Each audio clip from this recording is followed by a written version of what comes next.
Illinois Supreme Court strikes down firearm and ammo tax as unconstitutional, but leaves an opening in their decision brief.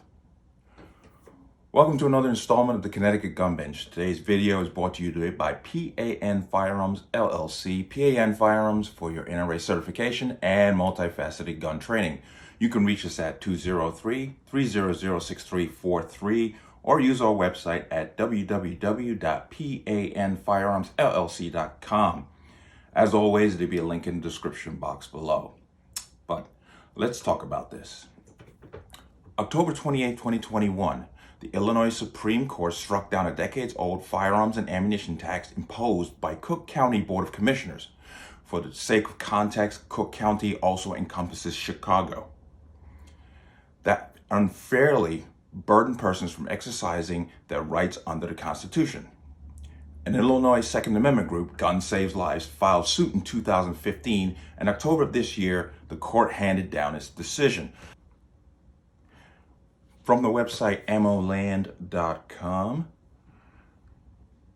on November 9th, 2012, Cook County, Illinois created a special tax on guns. On November 18th, 2015, the county board added a tax on ammunition. At the time, this correspondent believes the tax to be unconstitutional on its face, obviously. So did the Illinois advocacy group for Second Amendment rights, Gun Saves Lives. They filed a lawsuit challenging the tax law on December 17th, 2015. The lower court in Illinois did not agree. They did not find a problem with the taxes. Gun Saves Lives appealed to the Illinois Supreme Court. The case was decided on October 21st, 2021. The decision was unanimous, 6-0. Chief Justice Ann M. Burke did not take part in the decision. The judges ruled the taxes to be unconstitutional, but the majority decision was a narrow ruling based on the tax law instead of the Second Amendment or the Illinois State Constitution. Okay. The majority opinion held that under Illinois Constitution, taxing power and regulatory power are separate.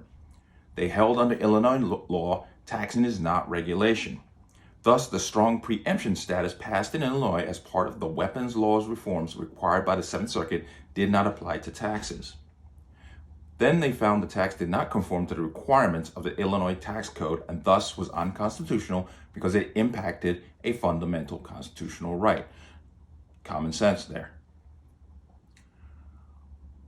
Part of their decision is troubling. It accepts a fundamental error in the assumptions about the nature of reality. Cook County asserts gun violence revolts from guns. Now, there is a section here from the decision. Here, the entity responsible for justifying the tax, the county, maintains that the tax classification is justified since a reasonable relationship exists between the special tax and the objective of the ordinances. The preferred justification for the tax is to fund the staggering economic and social cost of gun violence in Cook County. The county asserts that firearms and ammunition are instruments of death and that their harmful effects cost the county immeasurably in terms of public health, safety, and welfare. So the answer, unfortunately, is to tax people who play by the rules and just let the criminals run rampant. It is not clear the mere presence of guns imposes any net cost on society. The evidence indicates there are no net costs. Net benefits of the presence of firearms in society are likely. Once again, very good point. Justice Michael J. Burke concurred with the rest of the justices in a special opinion. His opinion is particularly convincing. The argument is straightforward. The Illinois Constitution does not allow taxation to keep the right to keep and bear arms. Okay. Moreover, the reason why those statutes preempt handgun regulations, not handgun taxes, is obvious. The Illinois Constitution only allows a legislator to preempt regulations, not taxes. And taxes that infringe the right to keep and bear arms are already precluded by the Illinois Constitution. Moreover, even if the statutes mentioned by the county did intend to specifically preserve for home rule units the power to tax handguns in the manner under consideration here, that would not show that the framers of our Constitution intended to authorize a home rule unit's discriminatory taxation of firearms, where the text of that Constitution clearly prohibits taxation that infringes on the right to keep and bear arms. In Illinois, the police power and taxation power are separate. The Illinois Constitution only places limitation of the right to armed subjects to police power. Illinois Constitution, Section 22, right to arms, subject only to the police power, the right of the individual citizen to keep and bear arms shall not be infringed. Obviously, taxation on specifically firearms and ammunition is infringement. Now, the Cook County gun tax, which took effect on April 20, 2013, imposed a $25 fee for retail gun purchases in the county, as well as a 5-cent per cartridge of centerfire ammunition and 1 cent per cartridge fee for rimfire ammunition. So if you have 50 rounds in the box, that's an additional 50 cents on rimfire ammunition. The taxes were challenged by the trade group, as I said, Gun Saves Lives, in a lawsuit against the county. The Supreme Court's Thursday's opinion, written by Justice Mary Jane Thea, stated that while the taxes do not directly burden a law-abiding citizen's right to use a firearm for self-defense, they do directly burden a law-abiding citizen's right to acquire a firearm and the necessary ammunition for self-defense.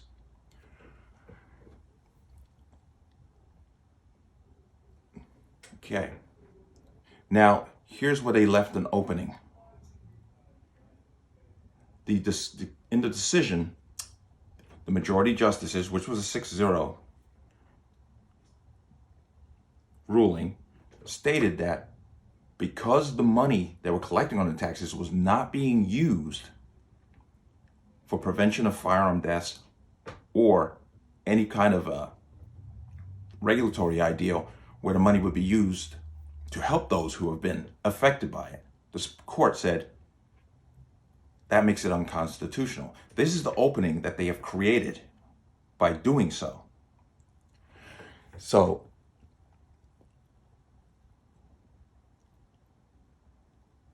in part of that decision, it was made clear by the justices that the tax could not stand up to scrutiny was the fact the monies collected were not being directly used for issues related to gun violence. So they were collecting this money and who knows what it was being used for. This is the opening that I had mentioned, because now the county commissioners have taken up the task of reimposing the tax on its citizens. So from the Chicago Tribune,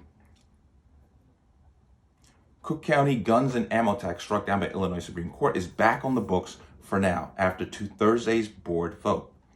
Cook County commissioners voted Thursday to amend a guns and ammunition tax that was found unconstitutional by the Supreme Court, aiming to give the measure another lifeline by designating that money for violence prevention. In a 12-2 vote with 3 commissioners absent, the county board approved the amendment, which states all revenue from the firearm and ammunition tax must go towards programs or operations geared towards gun violence prevention. The passage follows an October 21st ruling from the state's highest court that found the levy was unconstitutional. Cook County Board President Tony Preckwinkle, who proposed the legislation, says she believes the tweaks will align the ordinance with the Illinois Supreme Court's opinion, which is not a clear statement because you are hindering those who will follow the rules from exercising the constitutional right. So any tax would be unconstitutional. The taxes impeding a fundamental right, such as the Second Amendment, must be used for a substantially related cause. Previously, the $1.6 million annual revenue from the guns and ammunition tax was used for the county's public safety fund, which includes the criminal justice system.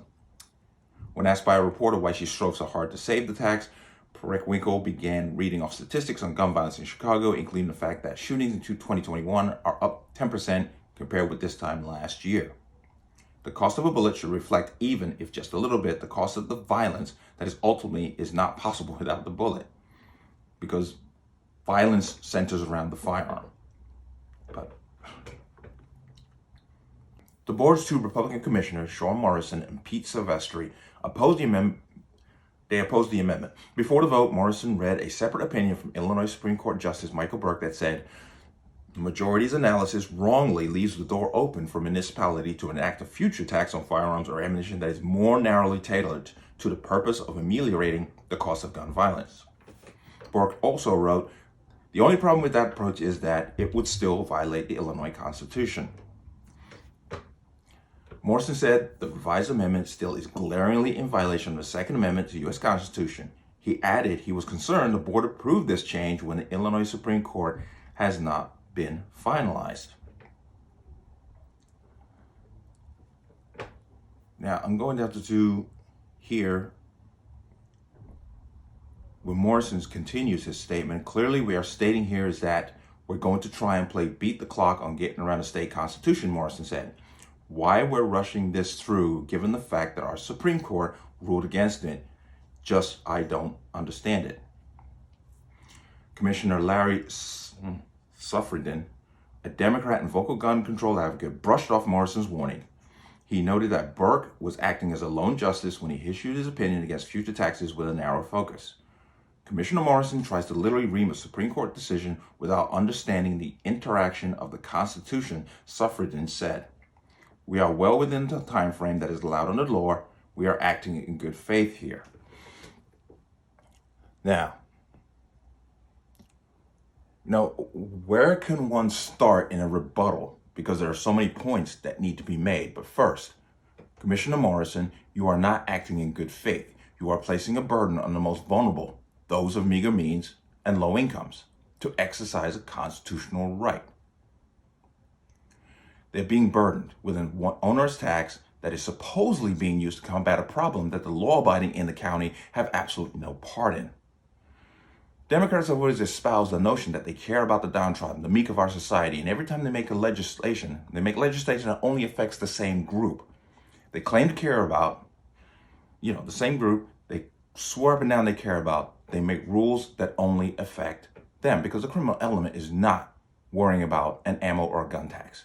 They don't go to gun stores to buy their guns. They damn sure aren't going to gun stores to pick up their ammunition. But because if they think about the criminal element is contributing to this tax, then they're truly out of touch with reality. Gun violence has been spiking in Chicago since last year. But instead of addressing the year of lawlessness, the county-wide riots, the demoralization and self-imposed decline of law enforcement due to decreasing morale that was damaged by these same elected officials, all of that is ignored to once again focus on something that at its core has nothing to do with violence. These people live in a fantasy that if firearms didn't exist, violence would just go away with them. Everybody knows that's nonsense. But it takes common sense, which is always lacking in these gun debates. The thing that we need to really pay attention to is we know that other counties, other states are watching this closely. Because if Cook County can get away with this and is deemed legal and lawful, this will spread like wildfire across the country to those states that are already struggling with very burdensome and arduous anti-gun laws.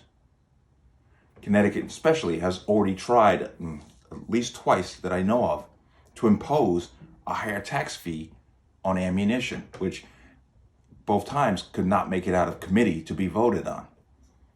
So we need to be vigilant and pay attention. But let me know what you think.